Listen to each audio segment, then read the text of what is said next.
Ladies and gentlemen, Brian the Beer Snob.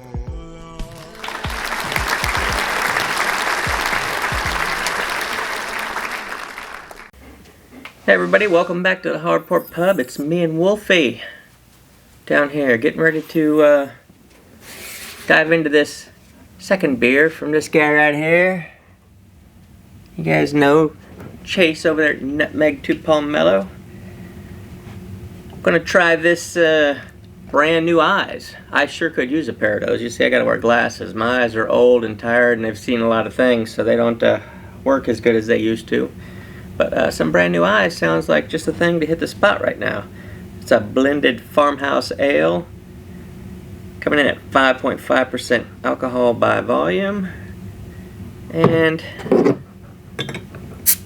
this crown cap has nothing on it. But let's just read it. It says something here. Let me get it into the glass so it can start breathing. Man, now that is a quickly dissipating head. I can hear it. Matter of fact, if I stick my nose on it, I'll probably sneeze. Yeah.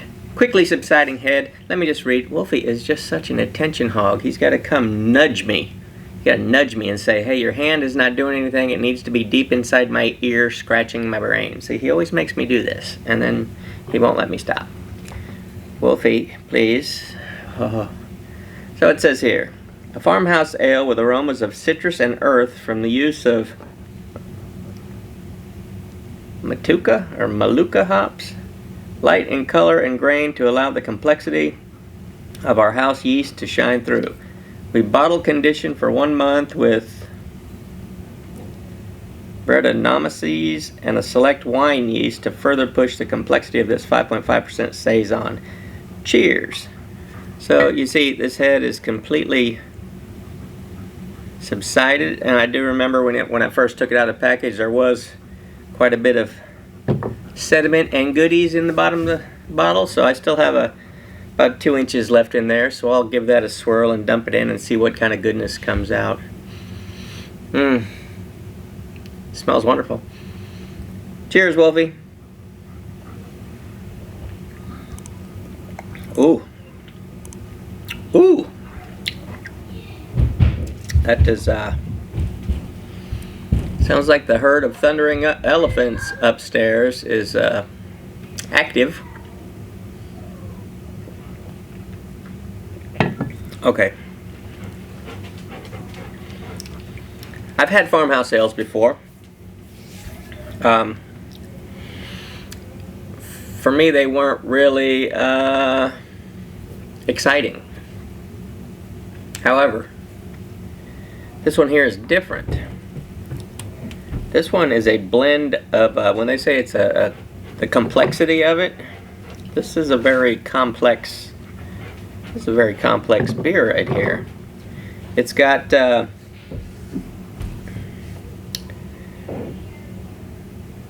lot's going on in there, and I think it all goes very well together. This, if you were to blindfold me and give me a sip of this, I would not think I was drinking beer. That's good for people who don't like beer. This is an option for you. I think if you like not the sweet wines but the dry wines, or if you like a champagne, you know, not the sparkling wines that can be, you know, be sweet, but if you like the I'll tell the story. Back in the Millennium New Year from 1999 to 2000, I was not a beer snob back then. I went and got me a 12-pack of Miller High Life, which I refuse to drink nowadays. But that's what I had. I had a 12-pack of Miller High Life.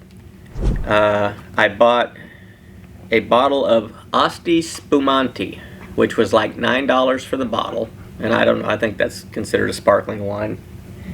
And then I bought a $140-some bottle of Dom Perignon. Now, it was a special New Year's. It was going to be the year 2000. So if you guys remember back then, you know, you had the whole Y2K thing going on. Nobody knew what was going to happen. None of the computers could go past 1999 for some reason. They thought that the world was going to end, everything was going to collapse because the computers were going to cease to function on January 1st, 2000. Well, none of that ever happened.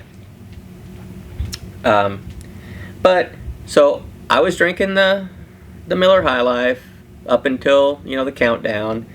My friend that was there with me was, you know, sipping on the Asti Spumani. And so when the midnight hour struck, I popped the cork on the Dom Perignon, poured us each a glass. I took a sip, and I immediately regretted that because I spent $140 some back in 1999 on this bottle of Dom Perignon, and to me it was disgusting. Like I said, I was not a sophisticated palate back in those days, so it was very, very bubbly. It was not sweet, and I thought, man, this Asti Spumante was $9 for the same size bottle, and I liked it a million times more. So, would I enjoy Dom Perignon today? I don't know. I just don't have who knows what it costs these days. I haven't priced it. I don't know. If somebody offered me some, of course, I'd take a sip of it. But back to this beer. So this beer reminds me of the character of that. It was very carbonated. The flavor, not sweet, reminds me of that type of champagne with a little sourness in there. No beer vibes. When I poured it in the glass, you guys know this is the hard pour pub. I hard pour all my beers. When I poured that in, it was so loud. The foam, as the head was up, as it was popping, it was so loud. I don't know if the microphone picked that up, but it was very loud. Look, it's gone. It's completely gone now. It's a delicious flavor. It's a combination of a lot of different things going on. I don't know how much this cost because this was a gift from Chase over at Nutmeg 2 Palmetto. This says this is the Birds Fly South Ale Project, a blended farmhouse ale. This is made right there in, it says drink local. It's in South Carolina. Where at? It says brewed and bottled by Birds Fly South Ale Project in Greenville, South Carolina. Art by Chris Coyle. And that's what she looks like. So, it's good. I like it. I will see you at the next one. And hey, bring a friend with you. There's always room for more people at the Hard Pour Pub. Cheers. Oh, Wolfie. Please subscribe and hit the notification button so you don't miss anything from the Hard Pour Pub.